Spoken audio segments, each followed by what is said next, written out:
All right, ladies and gentlemen, at this time, we want to welcome you to our program here at Focus on Liberia. Good afternoon and welcome to the show. Today is a special day for us here at Focus on Liberia. We have two outstanding guests that my partner, Dennis Jai, will be introducing to you. In the edition of our show, we are looking at efforts on the part of the Democratic Party to get their voters out to the poll in the special runoff election in Georgia. Dennis, I'm all set for this. Let's get started. Thank you. And Sonny, I want to welcome all our viewers from across the globe. This is Focus on Liberia, and we are broadcasting from where the heat is, Atlanta, Georgia, where we have a roundup that is slated for tomorrow. Introducing as guests of this very important show, we have Representative Donna McLeod of District 105, that's in the Gwinnett County area, Georgia State. Representative McLeod, welcome to Focus on Liberia. Thank you. Appreciate being here. I think it's my second time on Focus on Liberia, so I'm honored to be back. Thank you. Next, we have GA State Senator-elect Nikki Merritt. Senator-elect, you're in this tomorrow, and so by tomorrow we'll be calling you Senator Nikki Merritt. Welcome to Focus on Liberia for the first time. Thank you for having me here. And actually, I swear in on January the 11th, and I will officially be the state senator for District 9. But I'm very excited. I'm excited to be here. I want to thank you guys for inviting me so that we can, talk about this upcoming election. Is so important. And we need everyone involved. Thank you so much. We are glad that you are here. We want to welcome all our viewers from across the globe who are watching. Even if you are not from Georgia, we want you to tune in, share the show, and let's have a discussion with our state elected officials. Back to you, Sonny. And thank you, Dennis. And we will get to it quickly. The stakes are high, like Dennis said earlier, on these elections, the two Senate runoff election in the state of Georgia, because the results will determine who takes control of the chambers in Washington. And Democrats are saying this is an opportunity. But is this opportunity greener enough for them? Because we have seen this before where they made all the effort, and at the end of the day, they will say, well, we come so short. Let's get into it. Let's talk about the significance of this election, starting with you, Senator-elect. How important are these elections? Well, as I was saying before, they're very important. I started even participating even before I decided to run. I just wanted to get people out voting. I come from a family that was disenfranchised from voting. And here in the United States, we know we've had a long history of suppressing votes and just keeping people from voting. But our vote is important. It shapes everything for us. And it is the people's voice that puts officials in these positions so that we can make change. And, to say that a vote doesn't count, we know that's not true because we see what just happened in this past election. We were seeing the statistics. We thought, Donald Trump was, it was looking close. It was win, but everybody came in. People came out in record numbers here, record numbers in my district, and we made a change and elected President-elect Joe Biden. I am newly elected here. This district has been Republican held since Reconstruction. I will be the first African-American woman to hold this district as a Democrat and the first African-American period. And that is all because people showed up and participated. So, every vote counts. Everybody has to participate. This is how we make change. And just to, we hear President Trump right now, he's trying to, throw out fraud allegations because he did lose. And the numbers were overwhelming. And there is no question about who won. And it was all because people did show up in record numbers here. So it is so important that we get Ossoff elected, that we get Reverend Warnock elected.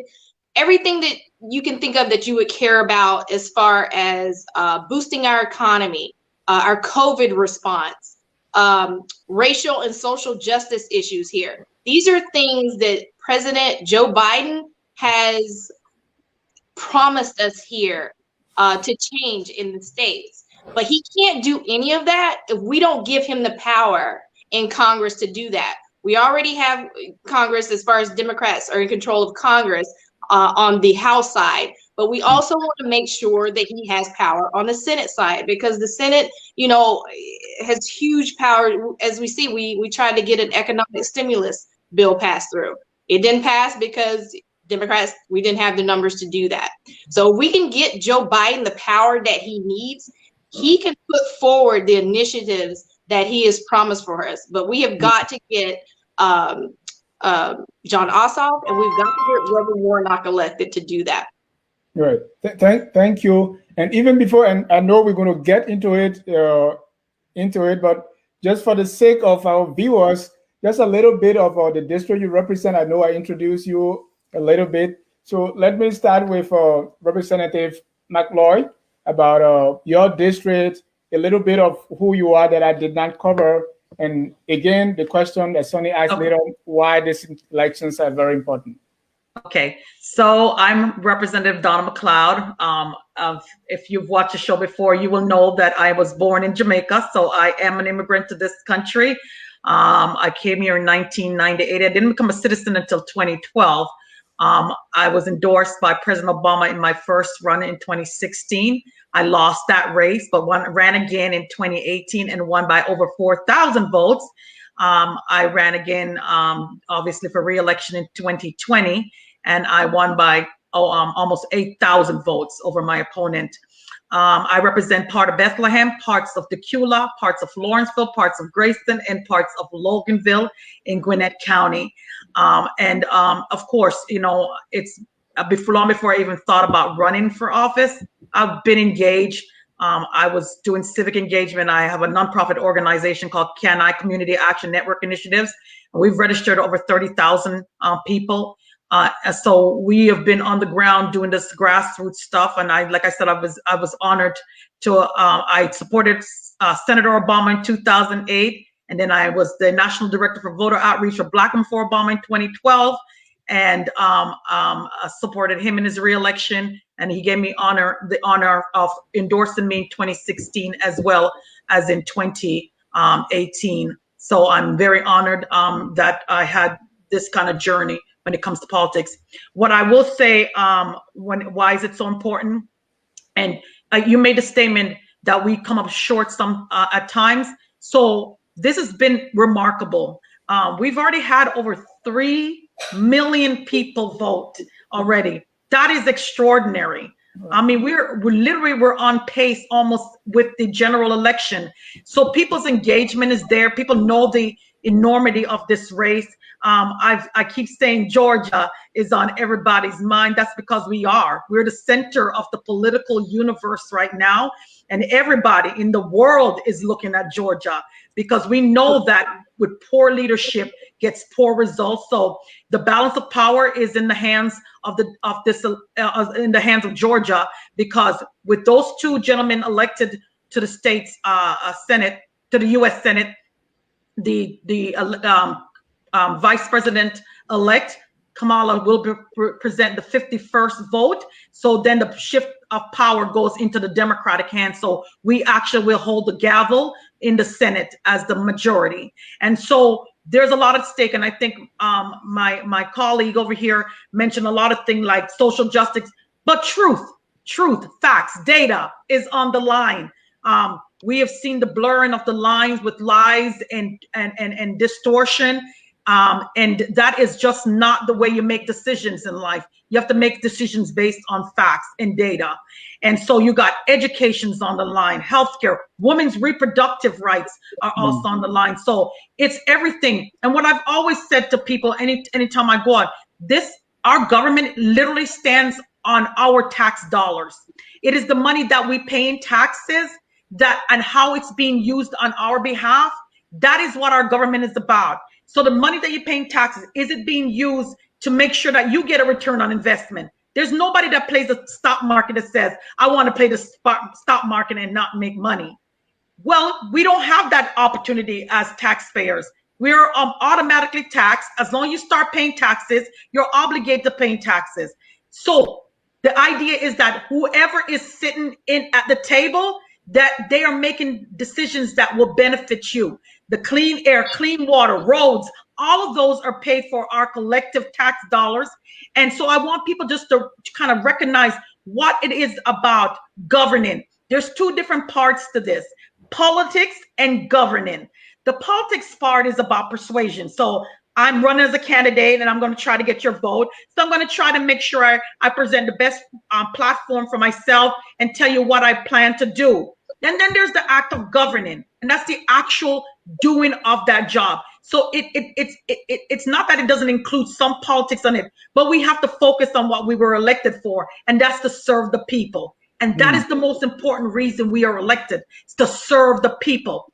And again, knowledge is the most powerful thing you give to yourself, but the vote is the most powerful thing we give to each other. And I'll tell you what, there's nobody, rich or poor, tall, short, black, white, everybody's one vote counts one time.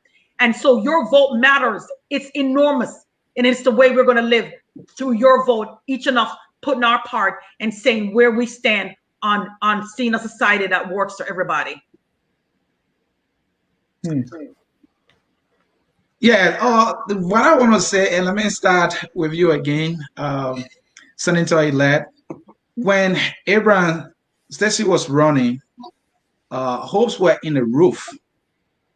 But then I said, the Democrat came short.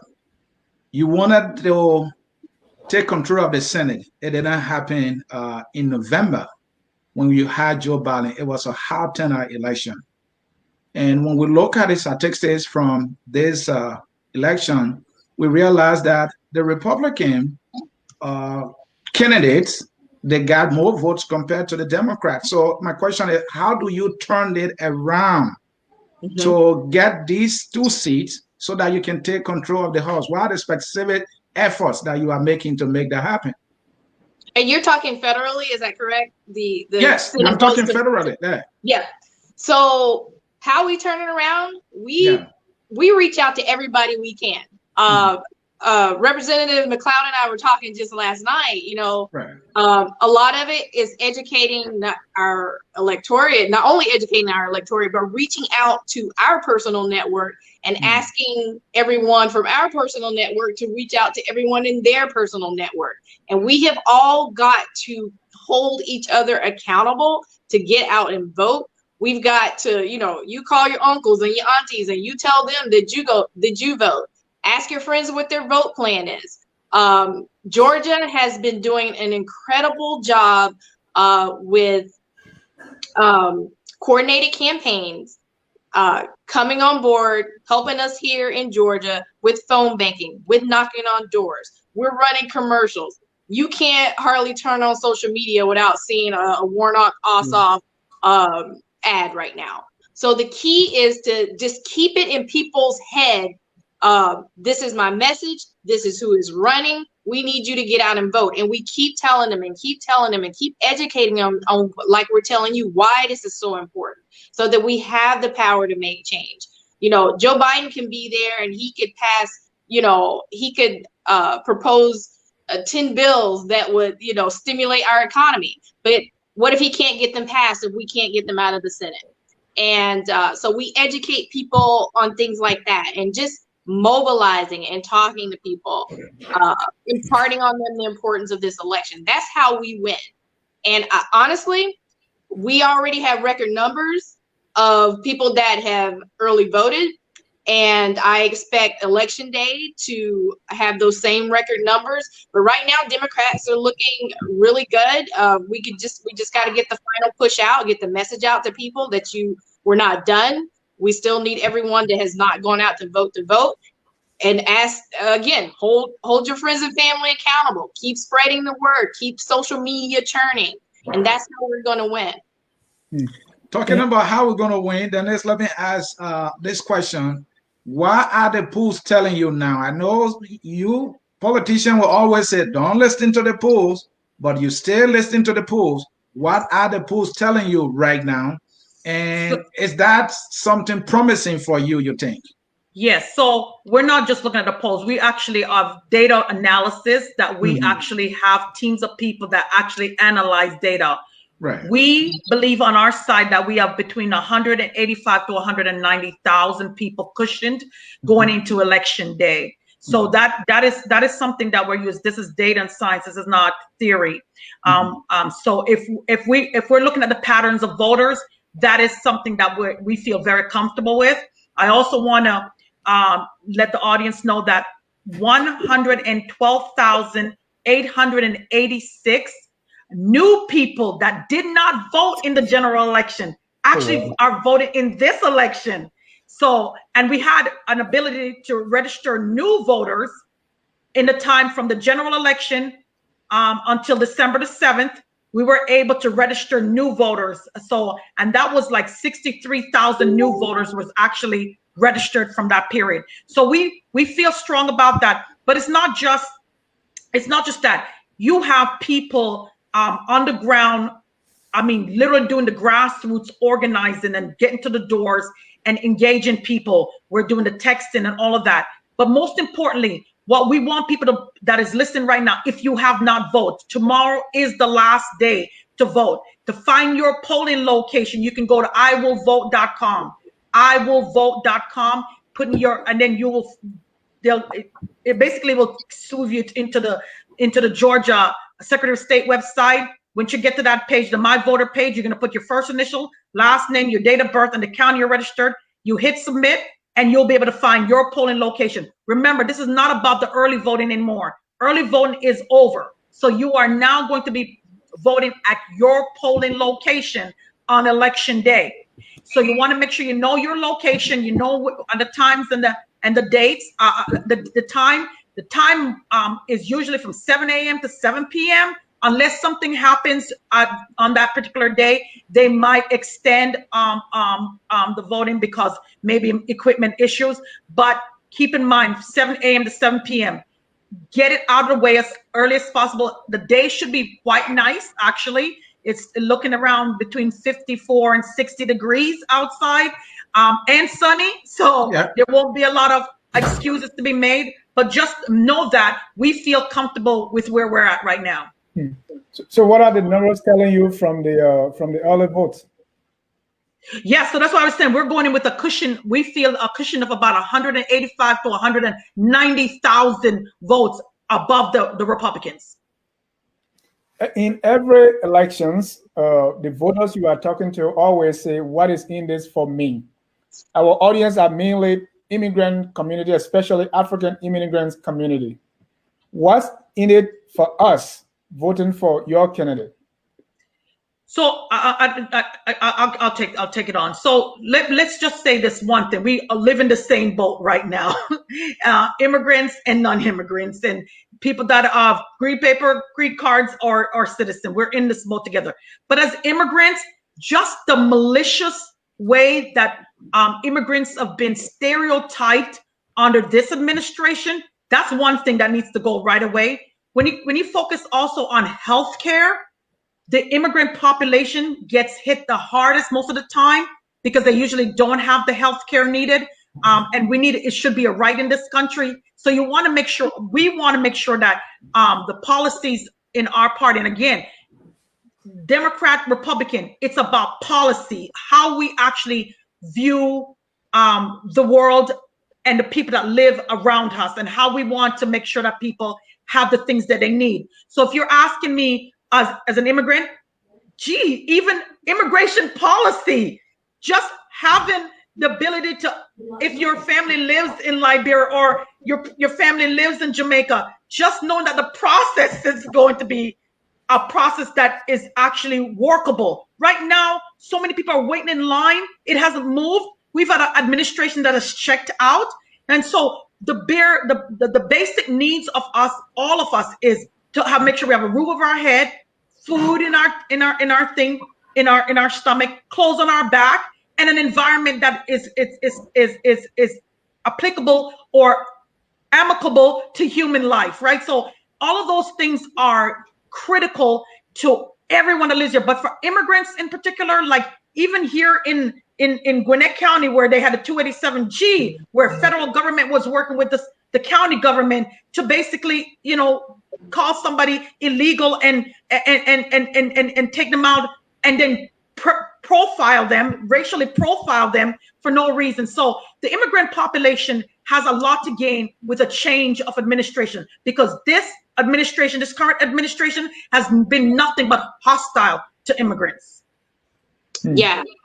And I want to just chime in on that too. You know, people do ask, what's the difference between a Democrat and a Republican? I will tell you this, myself as a Democrat, the Democrats that I know, we put human life first. We believe that government should be used in a way to support and help and progress human life. That's what the party in general does. What we've seen from this past administration is a true lack of care of the immigrant community. They have not served the immigrant community. Matter of fact, it's probably caused more division with the rhetoric, with the, you know, with the racist policies of family separation. As Representative McLeod just said, we had 287G. That was a Republican sheriff that kept 287G here in Gwinnett County. Now we have a Democratic sheriff who has ended that policy. That is the power of a voice and a vote. And just to say this too, Warnock and Ossoff are running against two Republicans that knew about COVID in January, but instead of helping, you know what they did? They went and bought stock to enrich themselves while people were dying and sick, and they're still doing it. Kelly Loeffler's husband made $1 billion in 2020 off of the backs of people who were suffering from COVID. Purdue has always been about businesses. So these two candidates have never served human life or American life, nor a human life, nor do they care. Not only do they not care about immigrants, they don't care about anyone. They care about the dollar. And yes, we can have money and we can make sure that we're supporting human life at the same time. Those two things can coexist. And I myself, as a Democrat, I believe that those two things can coexist. However, we need to take care of our people first. You know, we got to get on top of COVID. We need competent leadership right now. Donald Trump and his administration probably would continue to let us die. And I am so happy that Joe Biden will be elected, and now we can have someone that will be in place that will put measures in to make sure that we get vaccines, to make sure there's responsible rollout of COVID. And this is what your vote is going to buy you. And I just can't impart that enough, why we need leadership change right now. And it is because of those human issues and just putting life first. Because if we don't put life first, guess what, guys? We have no businesses. There will be no jobs. There will be no restaurants to eat in. We cannot have a thriving economy if we do not take care of our people first. And that is what voting for our two senators, Democratic senators, that's what that buys you. That's what that buys you every time you vote for a Democrat here in the state of Georgia. And here is the thing, what people will tell you, especially in the African immigrant community. And we're going to come to the contrast between each of those two candidates. But here's the thing, that African immigrants traditionally are conservative, so they should be aligning with Republicans and not Democrats. And issues has some social issues. They are people of faith. How do you contrast that? How do you answer that question that African immigrants should be they should be voting Republican rather than Democrats? Vote Democrat rather than Republican, you mean? Okay. No, I'm saying they vote Republican, but we okay. Like, so Africans are saying their values are more in line with Republican values when it comes to social issues and it comes to faith. Okay, so let me tell you, my colleagues down at the Capitol that are Republican, there's nothing about faith in the policies that they make. When you make a policy that says your employer could basically get away with killing you because they don't provide you with PPE and they know that COVID is rampant, that is a policy that it lacks human compassion. Okay? When I had one of my colleagues and we were talking about the budget, And the budget, and the thing that my colleague said to me was, I said to her, this budget is not, they're trying to cut $1 billion out of education. I said, this budget is not working for the students. And my colleague said, what, you want us to give them more free stuff? But I have to remind my colleague, and I will remind all the folks here, I think that majority of us as Black people are pretty conservative people. We like to conserve things, not destroy things, right? So if you're talking about conservatism, let's talk about the actual meaning of conserving, right? We need to make sure we conserve, that we have good hair, good quality water. Those are all things that we want to conserve. We want to make sure we do things that actually work on the behalf of people. Once again, I will reiterate that the government is about the tax dollars you pay. And all of us equally pay tax dollars. Whether it's income tax or sales tax, you pay taxes. So most of the time, and I always kind of laugh because people act as if Democrats somehow are not rich. There are a lot of rich Democrats, I promise you.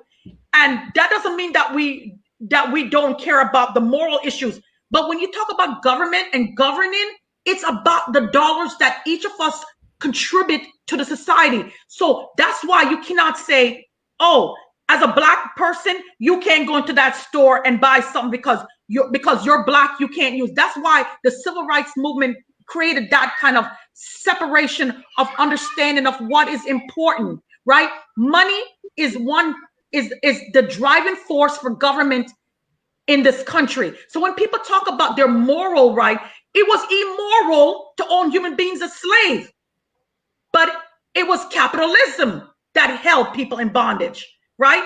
They used that, and these are the same men that were also Bible toters that says they believed in God, but believed that our worth was less than their worth. So when people come to me about conservatism, you've got to understand the word about conservatism. And there's nothing wrong with being, a little bit more on the side of wanting ethics and things. We should have ethics and stuff. But if you're judging politicians and politics in the realm of the biblical sense, you're using the wrong measurement, because politics doesn't always lend itself to the moral compass that you want. You actually have to watch what they do it. Nothing says more about who you are as a human being and ethically as to how you spend that money. Let me ask the question on education, because sometimes it becomes the determining factor for most young people, many of whom are African American too, or people of African descent. Many of us here are going to school. Student debt is crushing us. So should I want to vote for the Democrat? What message does the Democrat, have when it comes to education, and especially student debt is getting out of us? How better are you on education compared to the Republican, for which anybody should vote for a Democratic candidate? Yeah, I have seen no Republican plan where they even want to invest. We just say at HBCU. Joe Biden has pledged to invest money in HBCUs. Republicans say that they will do this, every administration, but they fail to do that. They fail to make sure that HBCUs are getting the money that they need to support our college students. Nor have I ever seen a Republican plan that would cut our student debt. We want debt forgiveness of student loans. If you listen to the Democratic message, and Joe Biden has said that, he has made cutting student loan debt and forgiveness one of his priorities. I have yet to hear that from a Republican. They're just saying, hey, you ran up the bill, you pay for it. And there is a way that we can come to some type of agreement on that. Student debt is crushing families. It's preventing a lot of our middle class children from being able to go to school. Is something that we have to address here in the state of Georgia. I will tell you this, education was cut by almost $1 billion by the Republicans. Just this state budget was just cut by Republicans. They also cut public health too, by the way. And we're talking about things for mental health, disability. So again, we're back to these issues of humanitarian issues and what we need to support life and to support people living day to day. If people aren't healthy, if they're not making living wages, if we're not providing moms support that they need to take care of their kids while they go to work, if we're not protecting workers in the light of COVID, we can't thrive and make the money and generate the revenue. So I'm still back at, we take care of people first, and the business end of it will come. I understand the fiscal conservatism. I understand that, you know, the religious conservative piece of it too. But as Representative McLeod said, you know, remember this, and you know, I'm a Black American. I am from this country. The same people that want to you know, say they're so religious and, you know, about God, these were the same people that had chattel slavery for 400 years. And were okay and actually use religion to justify why they should continue that. And they did it for money. It was nothing else other than money. And you know how we're generating money here in the state of Georgia? Private prisons. That is our new money way. All we did was trade cotton fields for private prisons, and that is our money generator here. And Republicans still refuse to cut money from private prisons so that we can fund our schools, so that we can fund our education. So if we're looking for money, we can start cutting programs there and generate the money that we need so that we can help our families, help Black families go to school, help with education. So, and just to add on to that, you know, the school to prison pipeline is a real thing. It does happen in the state of Georgia in basically trying to get our children from the time if they're not reading by grade 3, they're going to be candidates for the school to prison pipeline. When we did the budget, the 2020 budget for the 2021 fiscal year, we actually came up with an alternative budget and presented it to the Republicans. Now they're the majority, so they have, and I want people to understand this, in the state of Georgia, the entire constitutional office, if Daniel Blackman wins this runoff tomorrow, he will be the first Democrat in a constitutional office in the state of Georgia. So Georgia has been run by Republicans. So the decision making has been theirs. In the Georgia House of Representatives and in the Senate, we are the minority. Democrats are the minority. So whatever bills they want to have legislated, they just basically put on the floor because they have the votes. When we rejected the budget, especially with the cuts to the $1 billion to education, and the fact that they continue to fund private prison, they also refuse to even look at corporate welfare. And that's another thing. People talk about welfare as if it's an individual just taking all this money, you know, individual people taking it. But we pay a lot of money to corporations. And there's nothing wrong with saying, hey, you're coming into my community, I don't mind giving you a tax break. But when that tax break goes on for 15, 20 years, that's a problem, because you're no longer getting a tax break. You're now living off the people. And that is welfare. And nobody argues that point. And I want to make that point to the audience out there, that you have to understand how the government functions. As a person of faith myself, it is important for me to understand that it is not, at the end of the day, I'm going to tell you who I am by how I actually spend my money. Each one of us can tell us who we are by what we actually spend our money on. What is our priority? And that's what a budget does. That's all we do for the state of Georgia. Our most important responsibility as elected official is to pass a budget for the state of Georgia. And what we pass in that budget tells us what our priorities are. What do we put first? What do we value the most? So if you're talking about moral, look at the budget and see what is morally being utilized by our state. That's the budget. So when you talk about religious belief, ask me about the budget, and I'll tell you what you believe. Thank you. Ladies and gentlemen, if you are just joining us, this is Focus on Liberia. We are in discussion with Georgia Senator-elect Nikki Merritt and Representative Donna McLeod.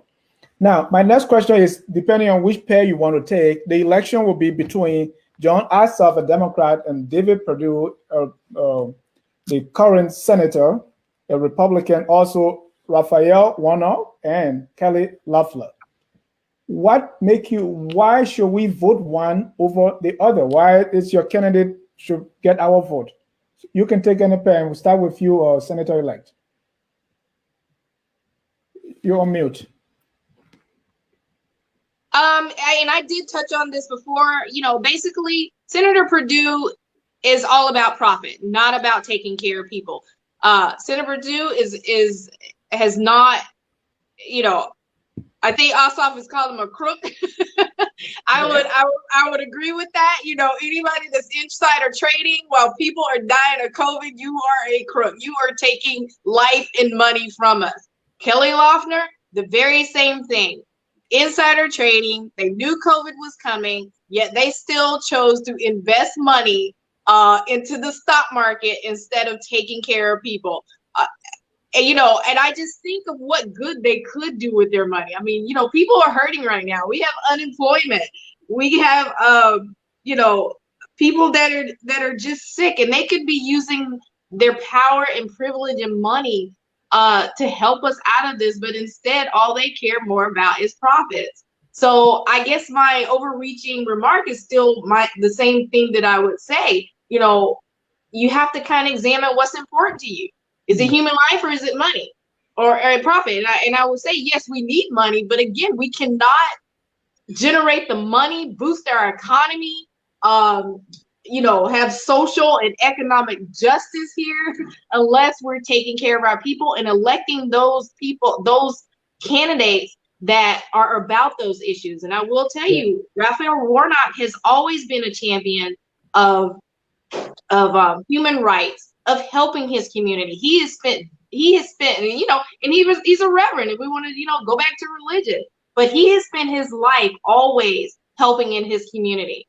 John Ossoff, I know him to be a man of integrity. I know he cares about the state of Georgia. I know that, he supports, women's rights. He supports boosting our economy. He is supporting healthcare, and Raphael Warnock is doing the very same things.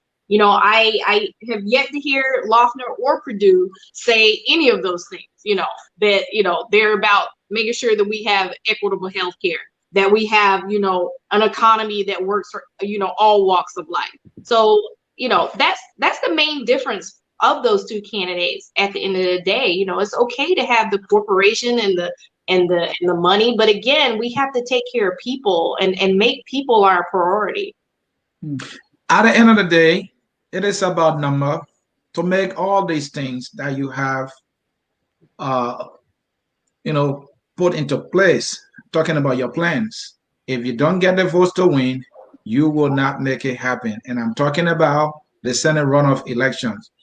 Reports continue to say that the Latino community will be a major factor. Any specific efforts on the part of Democrats in reaching out to Latino, and not only that, but turning them out to vote? Well, of course, we are the ones that have elected Latinos on we have Latino representation in our house, and they have been very aggressive. In fact, I went to an event where they had what's her name? Eva Longoria. Eva Longoria. And Rosario Dawson was here. And America Ferrero. Yep. And so the Hispanic community is being engaged by the Democrats. And plus, the rhetoric has been focused a lot on the Hispanic when it comes to immigration. And it's obviously it's not all of people that speak Spanish, but you're talking about a large swath of Trump's rhetoric and blasphemy has been put towards Hispanic. So they know they have a lot at stake as well. So yes, the Democrats spend a lot of time. And let me just say something onto that. Capitalism is about consumerism, right? If you don't got consumers, you don't got capitalism. So if you got dead people, you got less people to buy and the goods and services that you're producing if you're a capitalist. And this country is a capitalistic country. And so you need consumerism in order for capitalism to be functioning. So that's one thing. I would say this about Reverend Warnock. I know personally as well. This is somebody who's lived the same life you and I have lived. You know, not from any privilege, has had to work for what he's had to scrub and fight for the things that he's gotten. He respects the hard work. He knows what hard work it is. Being a black man in this country has not been easy. And I know even if you're from Africa, you walk with your skin being black, and you know that people are going to judge you first by your skin color. And that is something that he knows firsthand. And I know Reverend Warnock personally. He's a man that I know will care about the people he's serving. So when he's up there making decisions and voting on a piece of legislation, which is what we do, you have to consider the people you're serving. So, and I know that he will do that every single time. As far as John Ossoff, know him personally as well. And he's a man that is a fighter. He's a man that cares. And I know that he understands the importance of healthcare. Him and his wife, who's now a doctor, have been on the front. She's been on the front line of this COVID situation. So this is a man that comes in there with passion and understanding of what people are going through. And that's not what I'm hearing from the Republican challengers. That is not what I'm hearing. I'm hearing only blasphemy and trying to just to degrade their opponents. They're both been sitting in Congress. What have you done? I am one of those people. I just don't talk about it. I'm about it. I actually have been constantly engaged with calling my representative, both my House of Representative as well as my senator. And what I've gotten over the years from my Republican, at the time I was represented by Republicans, nothing. They did not respond. They didn't care. And what they failed to understand is that when you're elected, and I would charge the same thing with both of these gentlemen on the Democratic side. When you're elected, you serve all the people. Republican, Democrat, black, white, short, tall, gay, straight.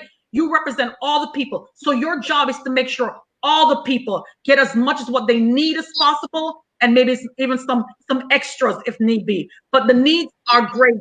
And as a person who's an elected official right now, who's seen the unemployment rate, who's seen that people are losing. In fact, I have a constituent right now today that has to be in court to see if she's going to stay living in her apartment. So this is real. This is not theoretical stuff. People are hurting, and that is what government should do when we are in need, to step up, because we do pay for it. We pay for it. There's not an entity that gives the government money. It's we, the people, that give the government money through income tax, sales tax, and fees. We pay for our government, and the government should be responsible for making sure that they take care of the people when needed. We should always demand a return on investment.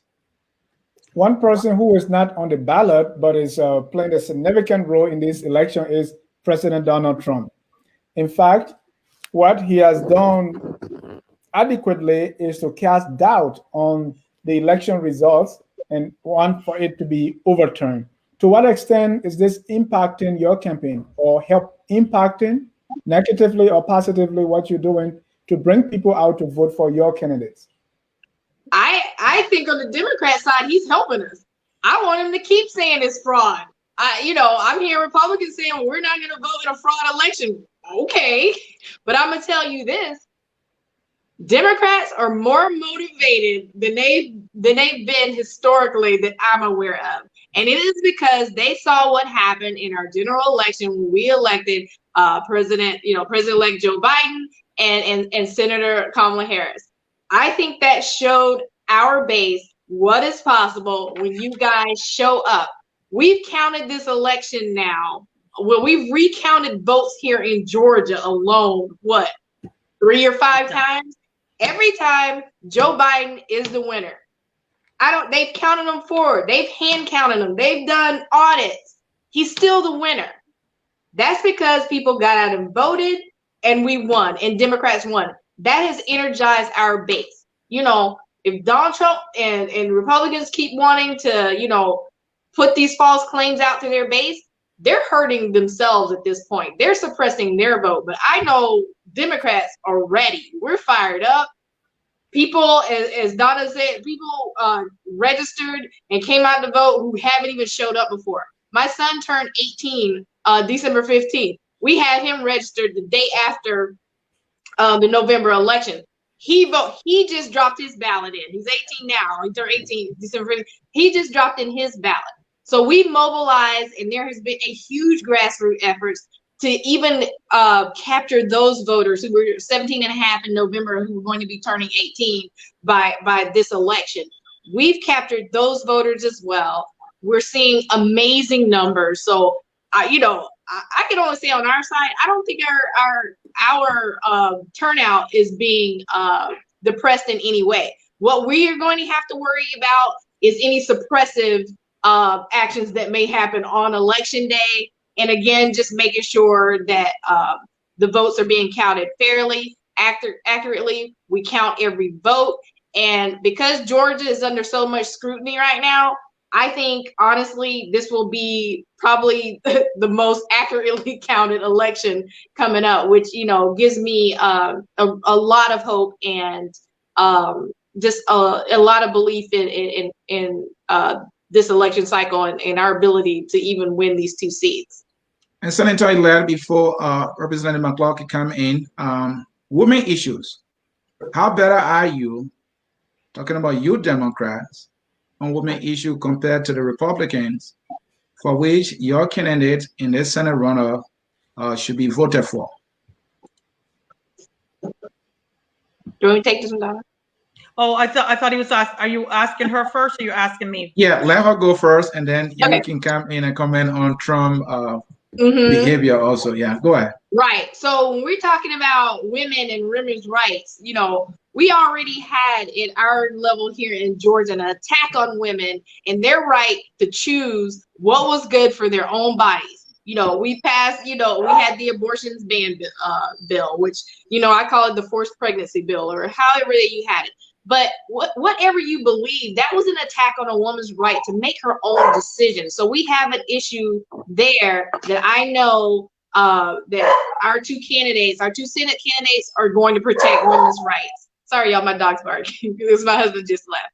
Also here, when we talk about healthcare, the maternity rate here for Black women in this state is one of the highest, and nationally it's still abysmal. So I have real confidence that our 2 senators, sorry y'all, my dogs are barking at me. Our 2 senators will make sure that they put women's health on the top of the list and will take care of African Americans. As we know, we're being hit the hardest by COVID. So again, I have great confidence that our 2 senators will make that a priority when it comes to women's health and our healthcare in general. Sorry, y'all, my dogs are barking. Yeah. All right, and we want our viewers, if you're watching, if you have a question for our guests, please go ahead and post your comments or question, and we're going to ask them. So, Representative McLeod, you wanted to respond to those 2 questions? Yes. Let me start with my Republican colleagues are hypocrites on this. First, they talk about having personal responsibility and personal liberty, yet they're the ones that try to basically stop women from making their own choices and having their own right to choose. So when you talk about personal liberty and personal responsibility, that should be to an adult woman. And I'm an adult woman who has made her decision all of her lives and do not need someone else making those decisions on my behalf. It should be a decision between that woman and her doctor.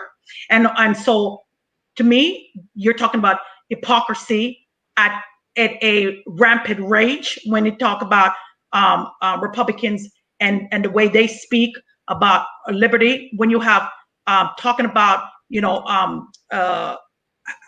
police rights and human rights, and you have the ability for officers to kill a Black man and not be held accountable. I certainly appreciate law enforcement. I know that I need them, but at the end of the day, if you say you care about human life, it shouldn't be just about the unborn child. It should also be about the children that are here.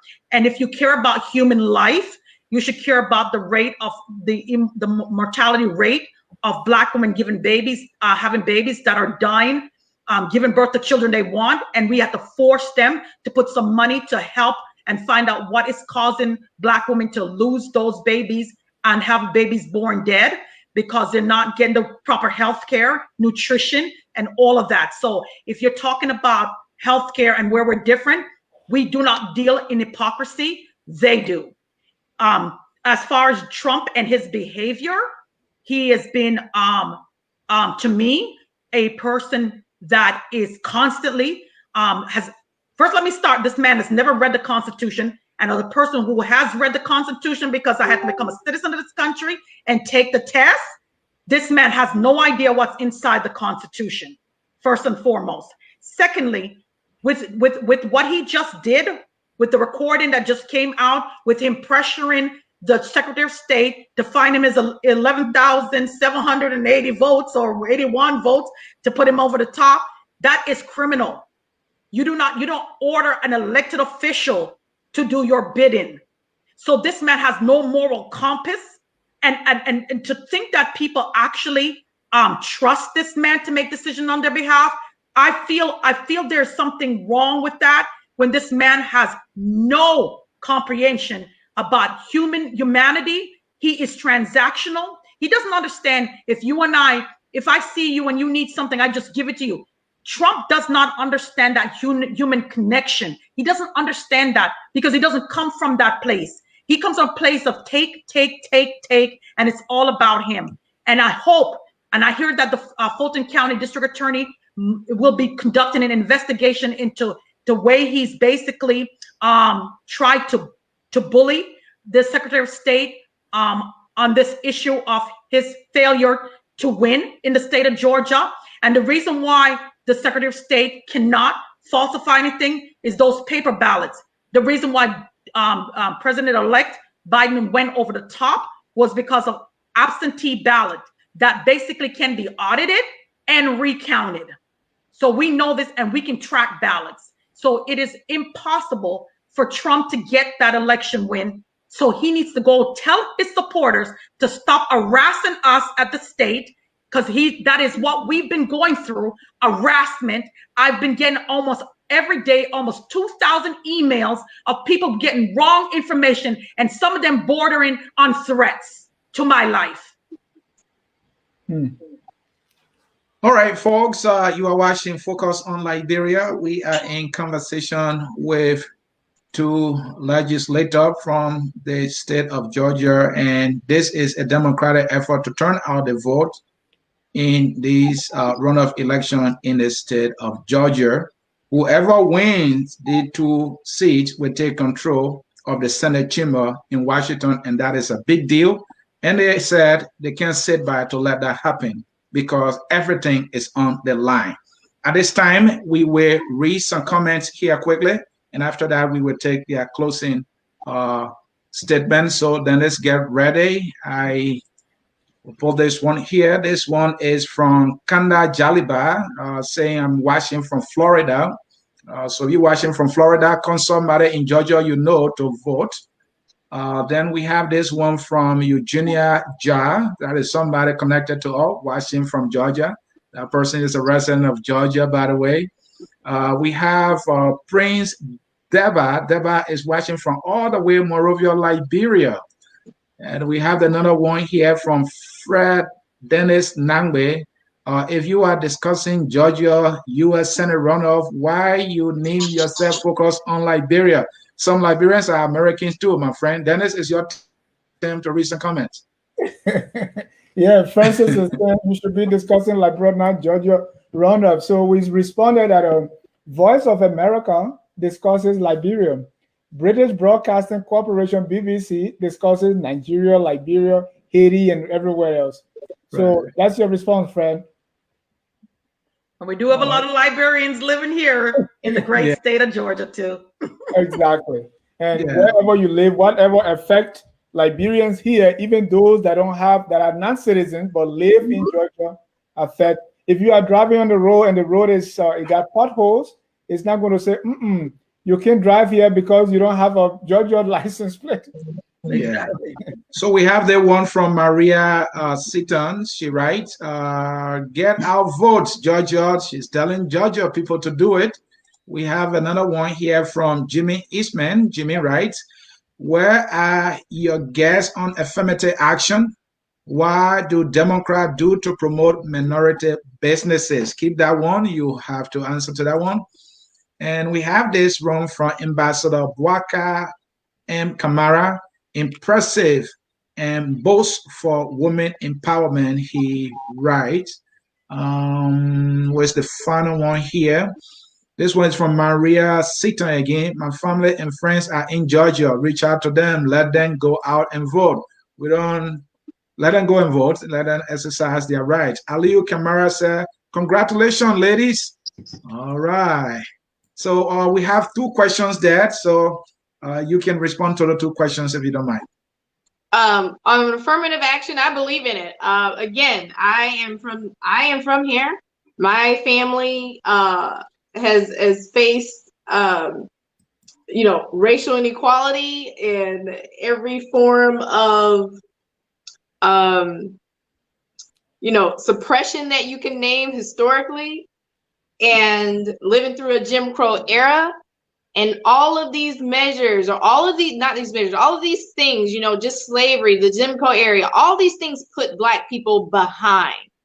So you have white America that's way ahead, but we're behind and we have to catch up. Affirmative action is there so we can even the playing field a little bit so that we can catch up.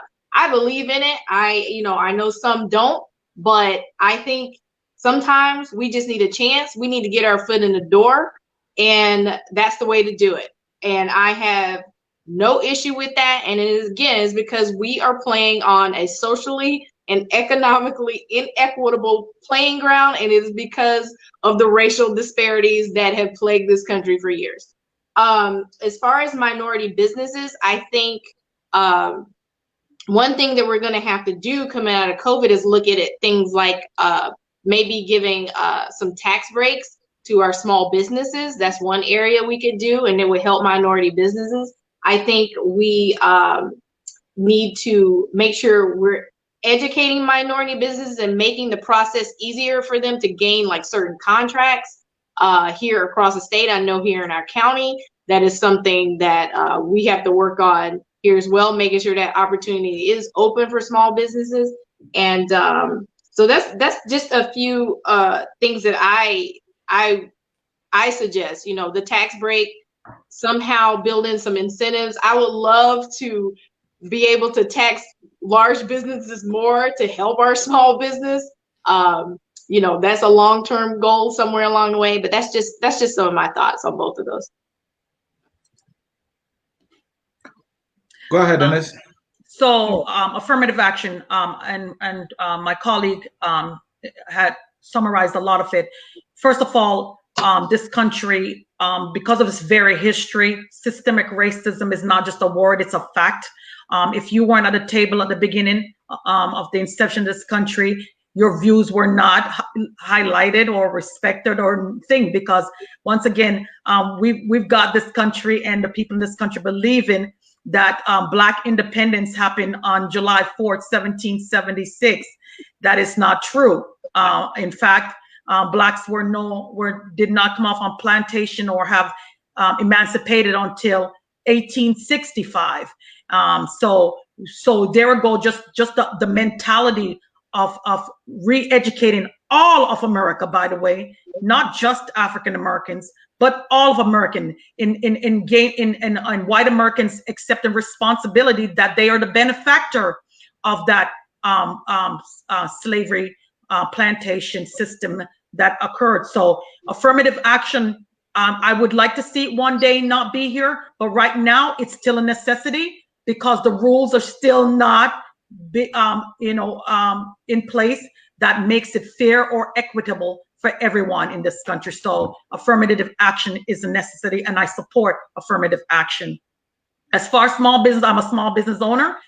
It's actually, pretty easy to get a business, but the support, and we know now how critical the infrastructure is required, because I had 2 businesses in my district that I had to help get small business loan in order for them to survive. One is a hairdresser and one was a restaurant. And so as far as the small businesses, they have a lot more, it's easier for them to go bankrupt. And so we have to create those safeguards that allow small businesses, when we get in issues like pandemic, to help them out and help them out quickly. Because what happened was a lot of the money went to some of these banks, and the banks actually gave it to the big businesses. They didn't give it to the small businesses. So small businesses actually suffered quite a bit. What we need to do is to also encourage people, especially Black folks in general, that you can own businesses. You can start your own business. The process is not very hard. You go to Secretary of State and sign up, and get a little business plan together and get your business started. So small businesses, we need, because it's a business and you're going for profit, obviously, it's not under the big umbrella of the government, but the government can play a part in making sure small businesses survive, just like they make big businesses survive. So when it comes to small businesses, I think that is so important for us to, if we have the initiative or that entrepreneurial skills, I think opening up a business is good. Everyone is not, it's not everybody's cup of tea, but for those who have that ambition and the ability, I say go for it.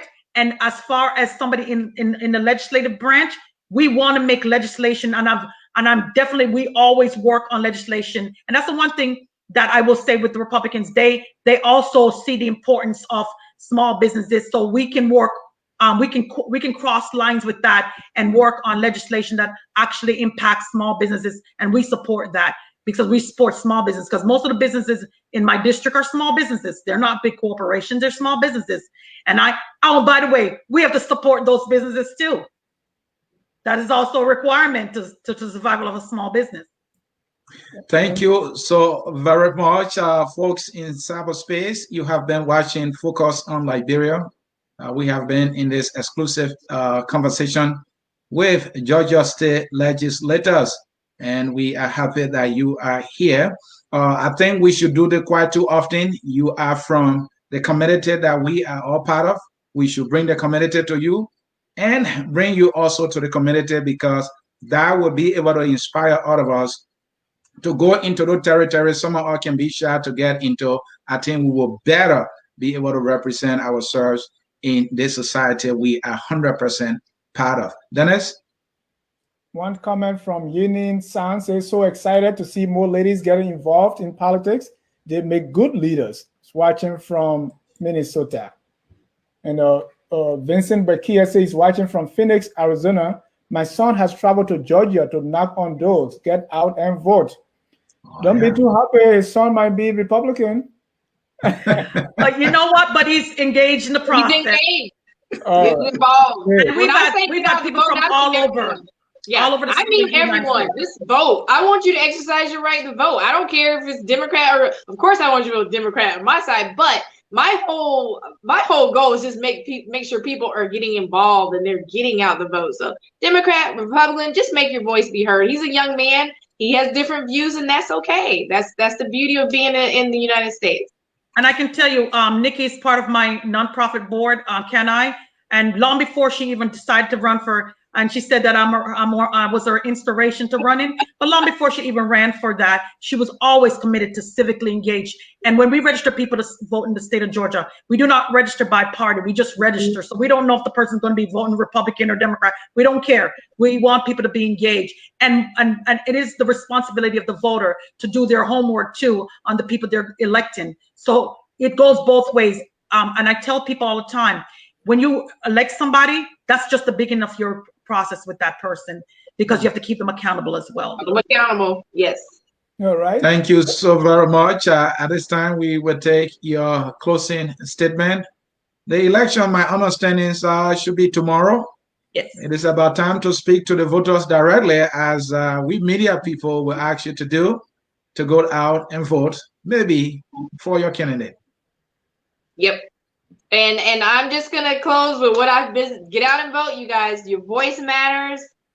We see what happens when people mobilize. They show up to the polls. They show up in record numbers. We can make change. I know change, it seems like it happens so slow sometimes, but it can happen. The United States has changed over the years. We've gone through an era of, oppression and civil rights violations. But guess what? It took people out there fighting for our right to vote, number one, as Black Americans, getting involved, never giving up, being persistent, being in defiant determination.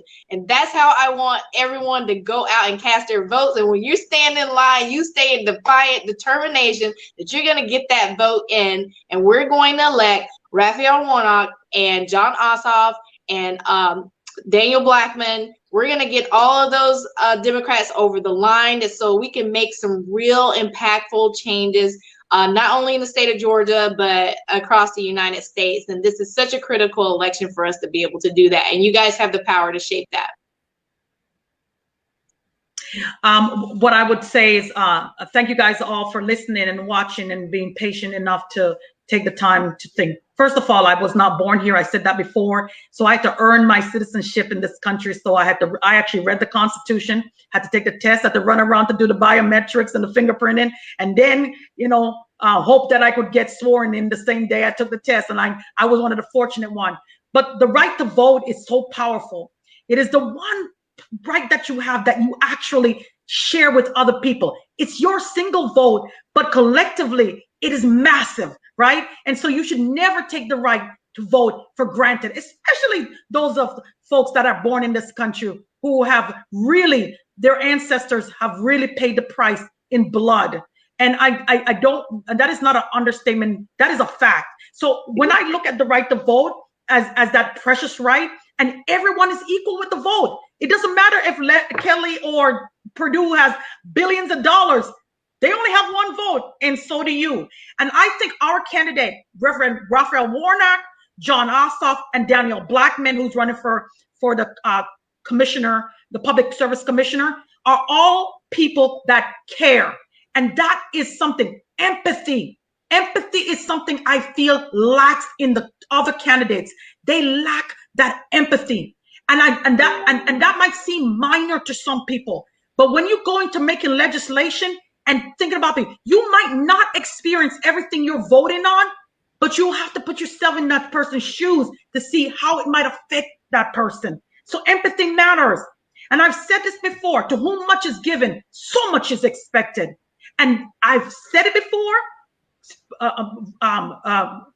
knowledge is something you give to yourself and it's powerful. But that vote is something we give to each other. So use it. Vote, vote, vote. Tomorrow, go to the polls, go to mvp.sos.ga.gov or iwillvote.com and get your polling location and get out there and vote. Get it done. Vote, vote, vote. You have the power. Georgia is on the mind of everybody in the United States and everybody in the world. So don't let them down. Georgia is on my mind. That's the voice of Representative Donna McLeod. She is fiery. I watch her videos on her Facebook page, and it's like she's the spark plug that got everybody moving. Thank you so much for coming. We want you elections tomorrow. The results are announced. We want, if your candidate happens to win, we want them right here on Focus on Liberia to talk to our people. We have a big demographic out here that is part of the community that want to be a part and that want to benefit from everything that this country has to offer. I tell you my story. I was in my own country. I was going to the university. They gave me a scholarship and nobody pays. The first time I got benefit from grants was right here in America. And so this is where we come for opportunities, where we come when there was war, we came here being chased by our own brothers and sisters. Things got very crazy. And it was here that we were able to come and get the kind of freedom. And that's why immigrants don't take freedom lightly. We don't take the opportunities we get here lightly. And so we want to be part of the process here. We want to be part of the system. We want to be able to vote, to run for elected office like Donna, like everybody else. So it's very important that we keep the conversation going. We keep our community engaged so that we all benefit from the opportunities in a great country in the world, somebody told me. Thank you so much. I think you'll be more likely to get those candidates after the election. They have 159 counties to cover and everybody pulling them left, right, and center. So let's watch it. Tomorrow is it. And that's it. That's the last day to vote. So please get out there and vote.